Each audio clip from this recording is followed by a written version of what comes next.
መሳይ እንደምን አመሸ? እንዴት አመሸ? ደህና ነው ወይ? ዛሬ በርካታ ርዕሶች አሉ ጎላ ብለው የተነሱ የምስራቅ አፍሪካን ፖለቲካ ምናልባትም በቀጣዮቹ ቀናት ምን ሊመስል እንደሚችል ፍንጭ የሰጡ ናቸው ማለት ይቻላል። የአብይ አህመድ አገዛዝ በአገር ውስጥ በጎረቤት ሀገራትም ከፍተኛ ፍጥጫ የገባባቸው ግጭቶች እየተከሰቱ ይገኛሉ። ቀደም ሲል ያነሳናቸው ከሱዳን ጋር የተፈጠረው ፍጥጫ እንደዚሁም በትግራይ ያለው ወቅታዊ ሁኔታን በተመለከተ በስፋት የምንዳስሰው ጉዳይ ይሆናል። ከዚህ በተጨማሪም በድምፃዊ ቴዎድሮስ ካሳሁን የአብይ አህመድ አገዛዝ የገባበት ብሽቀትና ንዴት አሁንም የለቀቀው አይመስልም። ሰሞኑን ደግሞ የሐውልት ፖለቲካ ተጀምሯል። ከዚህ በተጨማሪ የነዳጁም ጉዳይ አለ። የአብይ አህመድ አገዛዝ በነዳጅ ምክንያት የመጣ ችግር የለም ካለ ከሁለት ቀናት በኋላ በነዳጅ ዋጋ ላይ ከፍተኛ ጭማሪ ማድረጉን የተሰማው። ሌላው የምንመለከተው ርዕሰ ጉዳይ 98 ቢሊዮን ብር መዘረፉን በተመለከተ ሰሞኑን የፌዴራል ፖሊስ ባለስልጣናት በሕዝብ ተወካዮች ምክር ቤት ቀርበው እንዲሁ ሪፖርት ማሰማታቸው ይታወሳል። ያንን ተከትሎ የፌዴራል ፖሊስ ማስተባበያ ሰጥቷል። በሪፖርተር ጋዜጣ የወጣው ዘገባ የተሳሳተ ነው በሚል ሪፖርተር ጋዜጣ ላይ ክስ እንደሚያቀርብ ነው ፌዴራል ፖሊስ ያስታወቀው። አስገራሚው ነገር የተዘረፈው 98 ቢሊዮን ብር ሳይሆን 78 ቢሊዮን ብር ነው በሚል የብር ማስተካከያ ተደረገ እንጂ ስለ ሙስናው ጉዳይ ያስተባበለው ነገር የለም። አስገራሚ ነው። ለማንኛውም ይህንንም ጉዳይ እንመለከታለን። ገለታው ከኢትዮጵያና ሱዳን ወቅታዊ ፍጥጫ እንነሳ። በጣም ከባድ ነገሮች እየመጡ ነው በኢትዮጵያ ላይ። ምናልባትም በሚቀጥሉት ቀናት የሱዳን መንግስት የሚወስደው የአጸፋ እርምጃ ነገሮችን ሊቀይሩ ይችላሉ ተብሎ ነው እየተጠበቀ የሚገኘው። የኢትዮጵያ መንግስትና የተባበሩት አረብ ኤሚሬትስ ከጀርባ ይገኙበታል የተባለው የድሮን ጥቃት በካርቱም አውሮፕላን ማረፊያ ላይ ከፍተኛ ጉዳት ማድረሱ ነው የተገለጸው። እነዚህ ድሮኖች የተነሱት ደግሞ ከባህር ዳር አውሮፕላን ማረፊያ እንደሆነ ነው የሱዳን መንግስት ያሳወቀው። ስለዚህ የበቀል እርምጃው በየትኛው የኢትዮጵያ ክፍል ላይ ሊፈጸም እንደሚችል በእርግጥ የሱዳን መንግስት እስካሁን አላሳወቀም። የአጸፋ እርምጃ ግን እንደሚወስድ አረጋግጧል። አምባሳደሩን ጠርቷል። ነገሮች እየተካረሩ እንዳለ ነው የሚሰማው። ገለታው ምን ማለት ይቻላል? አብይ አህመድ እንግዲህ የሀገር ውስጥ አልበቃ ብሎ ከጎረቤት ሀገር ጋር ኢትዮጵያን ጦርነት ላይ ጥዷታል። በነገራችን ላይ ባለፈውም የየል ዩኒቨርሲቲ በአሜሪካ የሚገኘው ያወጣውን ሪፖርት የምናስታውሰው ነው። የአብይ አህመድ አገዛዝ በሱዳን የእርስ በርስ ጦርነት ውስጥ እጁን ማስገባቱን ይፋ አድርጓል። የጦር ማዘዣ ወይም ደግሞ የጦር ማሰልጠኛና ካምፕ ለአማጺው ቡድን በአሶሳ ውስጥ መስጠቱን በተመለከተ የተለያዩ ሪፖርቶችም ሲወጡ እንደነበረ የሚታወስ ነው። በነገራችን ላይ የአብይ አህመድ አገዛዝ ምላሽ ሰጥቷል። መሰረተ ቢስ ውንጀላ ሲል ነው የሱዳን መንግስትን ክስ ያጣጣለው። ከዚህ በተጨማሪ የሱዳንን መንግስት ከሷል። በሱዳን መንግስት የሚደገፉ ጸረ ሰላም ኃይሎች ብሎ የሚጠራቸውን በማስጠጋትና በማሰልጠን የኢትዮጵያን ሰላም እየነሳች ትገኛለች ሲል ነው የአብይ አህመድ የውጭ ጉዳይ ሚኒስትር ያወጣው ምላሽ የሚያሳየው። ምን ማለት ይቻላል? ገለታው ነገሮች እየተካረሩ ናቸው። በዚህ ጉዳይ ላይ ውይይት ስናደርግ የሚያዳምጡን የሚመለከቱን ሰዎች ሁሉ ዋናው ጉዳያችን የኢትዮጵያ ናሽናል ኢንተረስት የሚባለው ወይም ደህንነት ሴኩሪቲ ጉዳይ መሆኑን ማስረዳት ጥሩ ነው መሳይ። ዋናው ጉዳያችን የኢትዮጵያ ብሔራዊ ደህንነቷ ነው። የደህንነቷ ጉዳይ በጎረቤት አካባቢ እንቅስቃሴዎች ሲኖሩ በዛ አልፎ ደግሞ የኢትዮጵያን ድንበር ጥሶ መጥቶ ደግሞ አንዳንድ እንቅስቃሴዎች ሲኖሩ የሀገራችን የህዝባችን ደህንነት ስለሚያሳስበን ነው። ከዚህ በፊት የየል ዩኒቨርሲቲን ያንን ሪፖርት በዛ ላይ ስንነጋገር አንዴ ያነሳነው ነገር ነበር መሳይ፣ አንተም እኔም ያነሳነው ነገር ነበር። እንደውም እዚህ ኢትዮጵያ ድንበር ውስጥ ጥሶ የተቀመጠ ካምፕ አለ እንዳለም ሳተላይት መረጃ ያሳያል። እና የነጻነት ታጋዮች ያንን መደምሰስ አለባቸው። ኢትዮጵያ ፋኖን ጨምሮ ሌሎች ኃይሎች ተባብራችሁ ይሄንን በመደምሰስ በምስራቅ አፍሪካ ላይ ኢትዮጵያ እዚህ ውስጥ ጣልቃ እንደማትገባ እንዲህ አይነት ብጥብጥ ውስጥ ጣልቃ እንደማትገባ በማሳየት ያንን የድሮ ቁመናችን የኢትዮጵያን ክብደት ሪጅኑ ማሳየት አለብን የሚል ነገር አንስተን ነበር አስታውሳለሁ። እና አሁንም ቢሆን ብዙ ምልክቶች ከዚህ በፊት ነበሩ። አንዳንድ ምልክቶች ነበሩ። ይሄ ሰውዬ ብቻውን አይደለም የሚታማው፣ የሆነ አንጠልጥሎት የሚሄድ ሰው አለ። ያም መካከለኛው ምስራቅ ላይ ያለችው ዩናይትድ አረብ ኤሚሬት ናት። በገባችበት አብሮ የሚገባ ሰው ሆኖ ነው የሚገኘው። ስለዚህ እኛ መረጃው የለንም፣ የምናውቀው ነገር የለም። ግን እንዲህ አይነት ፐርሰፕሽን ተፈጥሯል። እንዲህ አይነት ክስ ውስጥ ገብተናል። ኢትዮጵያ እንዲህ ተከሳ የማታውቅ ሀገር ናት። ከሌላ ሀገር ጋር አድማ የአንድን አፍሪካ ሀገር አጠነቃች የምትባልባት ሀገር አልነበረች። ለአፍሪካውያን ነጻነት የምታገል ሀገር ነበረች።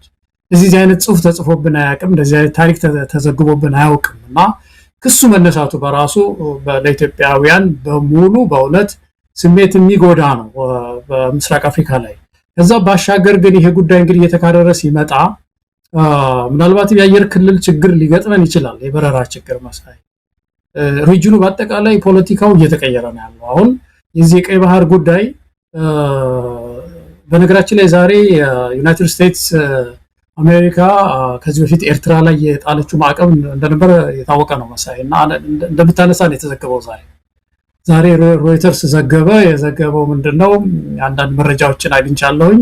ኤርትራ ላይ ዩናይትድ ስቴትስ የጣለችውን ማዕቀብ ልታነሳ ነው የሚል ዘገባ ሮይተርስ ዘግቧል። ይሄ ምንድነው የሚያሳየው? ዩናይትድ ስቴትስ በቀይ ባህር አካባቢ ያላትን ተጽዕኖ ለማስፋት ከኤርትራ ጋር ያላትን ግንኙነት ማስተካከል ፈልጋለች እና ምን ያህል ችግር እንዳለ በአካባቢው በተለይ ከኢራን ጋር ያለው ጦርነትንም ተከትሎ የዚህ መካከለኛው ምስራቅ ፍትኪያ ምስራቅ ሆርን ኦፍ አፍሪካ ላይ ይህችንም ሀገር እየሳበ ጓድ ያስፈልጋት ነው ያለው። እስራኤልም እንደምናውቀው ለሶማሌላንድ እውቅና የሰጠችበት ዋናው ምክንያት በዛ አካባቢ ተጽዕኖ ለመፍጠር እዛ አካባቢ ለመሸግ ነው። ስለዚህ በአካባቢው እንዲህ አይነት እንቅስቃሴዎች ባሉበት ሰዓት እንግዲህ ከዚህ ከዩናይትድ አረብ ኤሚሬት ጋር አብይ የጠበቀ ግንኙነት አለውና ምናልባትም ይሄ ነገር በኢትዮጵያ በዚህ ሰውዬ በኢትዮጵያ አልለው ምን መሳይ በእውነት በዚህ ሰውዬ ይሄ ጥቃት ተፈጽሞ ከሆነ በጎረቤት ሀገር ላይ ሁላችን ልናፍር ቢገባው ነው። ኢትዮጵያ ብሔራዊ ጥቅም ተነካ ምንለው ይሄ ነው። ስለዚህ ሁኔታው እየተጣራ መሄዱ አይቀርም። ለጊዜው ግን ንግድ ይስተጓጎላል ማለት ነው። የኢትዮጵያ አየር መንገድ ምክል ሊገጥመው ይችላል። ከዚህ በኋላ የሴፍቲ ችግር ቢያንስ ይገጥመዋል። የሴፍቲ ችግር የዚህ ሲቪል በረራ ስለሆነ በዛ አካባቢ በሰላም ይሄዳል ወይ አልሄድም ወይ የሚለው ነገር በራሱ ብዙ በረራዎች ያደርጋል ኢትዮጵያ አየር መንገድ። አንድ ትልቅ ችግር ነው። ብዙ ንግዶች አሉ። ይገርማል። ከሱዳን ጋራ ባለፈው ሳወራ የዚህ እንጨት ንግድ ብዙ ነው የምናስገባው። ትንሽ እንጨት ምንድነው የባህር ዛፍ ግንድ የምንሸጠው ለሱዳን ብቻ ነው። እሷ ለዚህ ለመብራት ተከላ የምትገዛን እሷ ብቻ ናት። እና የተወሰኑ ንግዶችም ይስተጓጎላሉ ማለት ነው። እና ዙሪያውን እንግዲህ ከኤርትራ ተጋጭተን፣ ከሱዳን ተጋጭተን፣ ከሶማሌ ተጋጭተን፣ በውስጥ ደግሞ ከህወሓት ከትግራይ ተጋጭቶ ይሄ መንግስት ከአማራ ተጋጭቶ ምን አይነት ጉድ ነው ያለው እዚህ ውስጥ? ምን አይነት ሰው ነው እዚህ ምድር ላይ ያለው? መሰለኝ ገለታ እውነት በጣም አሳሳቢ ነገር ነው። ምን አይነት ጉድ ነው ቤተ መንግስት የተቀመጠው የሚያስብል ነው። እንግዲህ ከትግራዩ ጦርነት ወዲህ ያሉትን እንመልከት። ወደ ሱዳኑ ጉዳይ በደንብ እንመጣለን። የአብይ አህመድ አገዛዝ ከ2013 እንደ ኢትዮጵያ አቆጣጠር በፊት የነበረውን የአብይ አህመድ አገዛዝ ቁመና ተመልከትና ከ2013 በኋላ አብይ አህመድ ያጣቸውን በኪሳራ በዜሮ ድምር የወጣቸውን የተለያዩ ክስተቶችን እስቲ እናንሳቸው። ከ2013 በኋላ ህወሓትን አጥቷል። የኤርትራ መንግስትን አጥቷል። የአማራ ከጎኑ የቆሙ የተለያዩ የአማራ ኃይሎችን አጥቷል። የሶማሊያ መንግስትን አጥቷል። የሶማሌላንድን መንግስት አጥቷል። ቀደም ሲል እንዳሉ ኤርትራንም አጥቷል። ሱዳንን አጥቷል። የቱርክ መንግስትን አጥቷል። ግብፅም ከላይ ማዶ መጣ አጠገባችን አፍንጫችን ስር እንድትመጣ ሆናለች። ከጅቡቲ ተጣልቷል። ምንድነው የቀረው? አብይ አህመድ አንዲት ሀገር የተባበሩት አረብ ኤሚሬትስን ታቅፎ ቀርቷል። ሁሉ ነገር በኪሳራ ነው።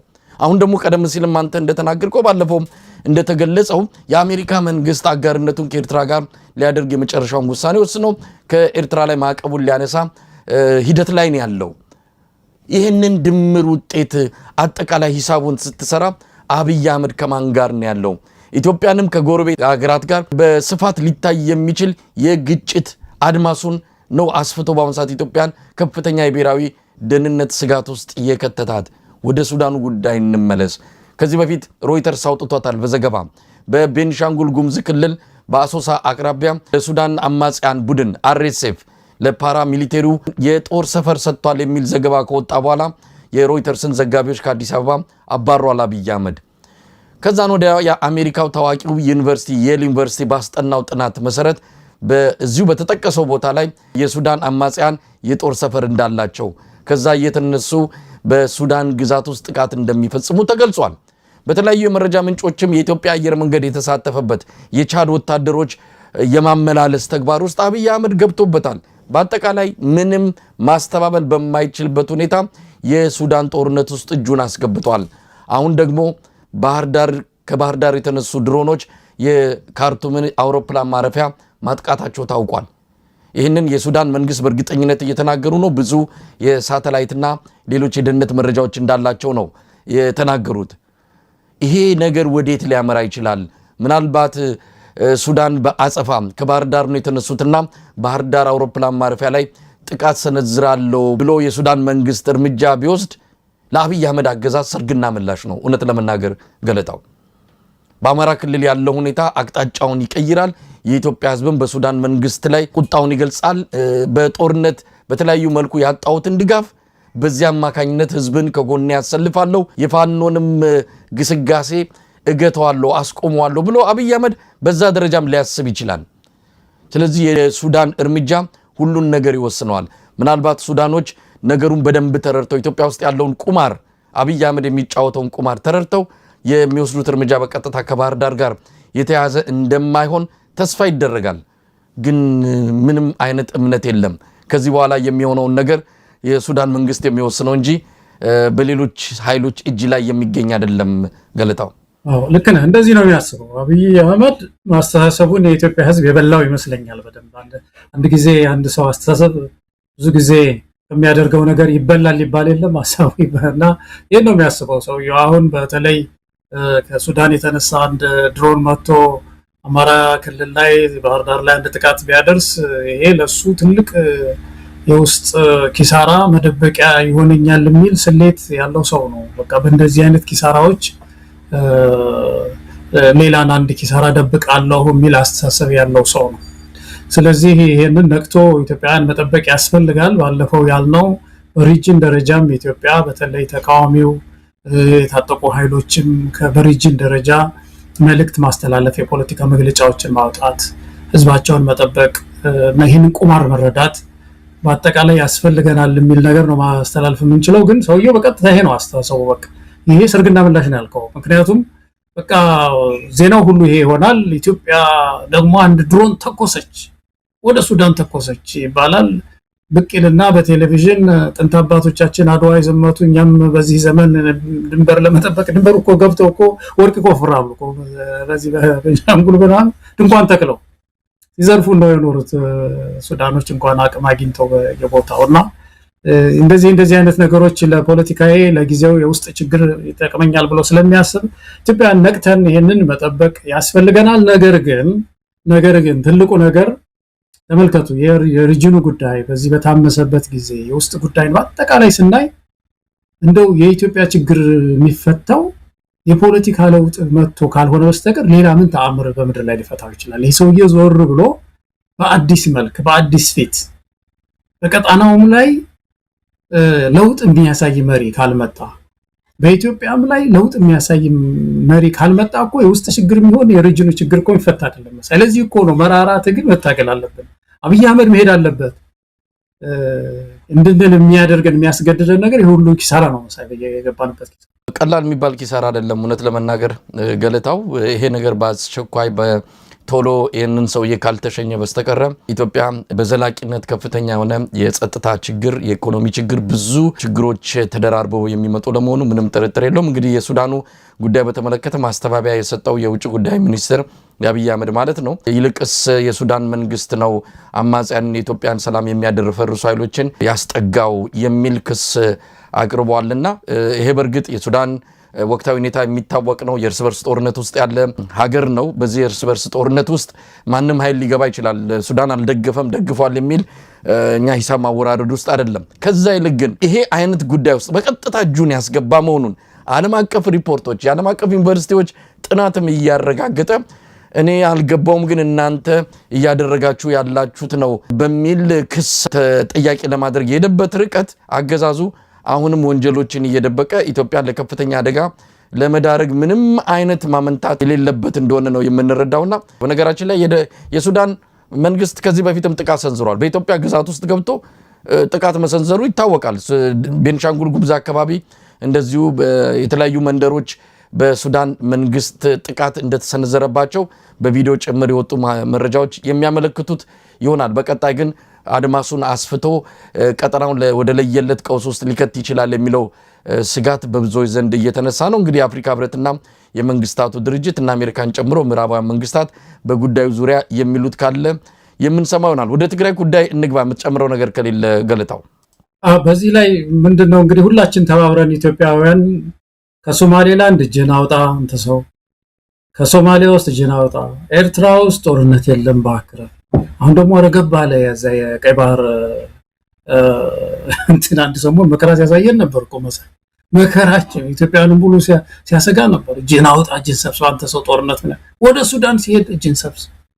እንደው ከስንቱ ነው የምንታገለው? በሪጅኑ ላይ እኮ እንደዚህ ሆነን እኮ አናውቅም መሳይ። ምንም እኮ ጓደኛ የለንም አሁን፣ ምንም ጓደኛ የለም። ጅቡቲ ጋር እንኳን ደህና እኮ አይደለንም። በጣም የሚያሳዝነው ነገር ብዙ የምናስወጣባት የምናስገባባት ሀገር እንኳን በቃ በአሽሙርም በምንም ይዛናለች። በጣም የናቀችው መንግስት ነው በኢትዮጵያ ታሪክ ውስጥ። ጅቡቲ በዚህ ደረጃ የናቀችው መሪ ኢትዮጵያ ውስጥ የለም። የመጡትን መሪዎች የምታከብር ነበረች ጅቡቲ። እና በቃ አሁንማ እንደዚህ አንድ ብቻቂ ወረቀት ታወጣ መግለጫ ታወጣና እንደዚህ ብየው ነበር አልወስድም አለ አኩርፎ እምቢ አለኝ እንደ ልጅ እያለች ለዓለም አቀፍ ኮሚኒቲ ሁሉ መግለጫ ትሰጣለች ጅቡቲ። እና በዚህ ደረጃ ተዋርደናል። ስለዚህ ይሄንን ሰው ቅድም ያልከው ነገር ነው ገለል የማድረጉ ላይ እንተባበር ኢትዮጵያውያን።